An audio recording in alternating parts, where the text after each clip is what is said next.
కనబడుతున్నాయి. నెంబర్ 1, కాపులకి సంబంధించినటువంటి నాయకత్వం మరొకరికి ఉండటం పవన్ కళ్యాణ్కి ఇష్టం ఉండదు. అందుకని మీరు చూడండి, తెలుగుదేశంలో కాపు నాయకులు ఇప్పుడు ఎవరైనా లీడ్లో ఉన్నారా? ఒకప్పుడు చినరాజప్పో, గంటా శ్రీనివాసరావు ఇట్లాంటి అనేక మంది కనబడేవాళ్ళు. అవును. ఇప్పుడు పవన్ కళ్యాణ్ సంతృప్తి పరచడానికి తెలుగుదేశంలో ఉన్నటువంటి కాపు నాయకులు పక్కన పెట్టేశారు. వాళ్ళు ఎవరికి ప్రాధాన్యత లేదు. నెంబర్ 1.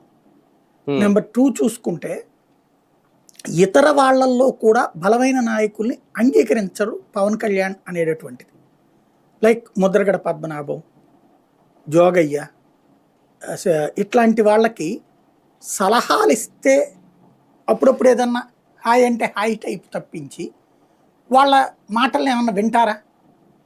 ఇంకొకళ్ళని కాపు నాయకులుగా అంగీకరించేటటువంటి పరిస్థితి కాదు. అదొక సైకలాజికల్గా ఒక ఫీలింగ్ ఉంటుంది. అంటే పెద్ద తరహాగా ఉండాలి వెనకాలంతే. అంతే. ఇంతకుముందే చెప్పారు కదా, కాపులు పెద్ద రకంగా ఉండండి అంతే, నాయకత్వం నేను తీసుకుంటా. పెద్దన్న పాత్ర పోషించారు. మీరందరూ పెద్దన్నలుగా ఉండండి, నేను నాయకుడుగా ఉంటా.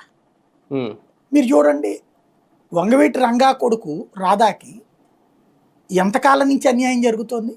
అవును. తను 19 అప్పుడే తెలుగుదేశంలో ఉన్నాడు. అప్పుడు అతన్ని హైలైట్ కానీలా. మొన్న పాపం అతను కష్టపడ్డాడు, అవును, అయినా అతన్ని హైలైట్ కానీ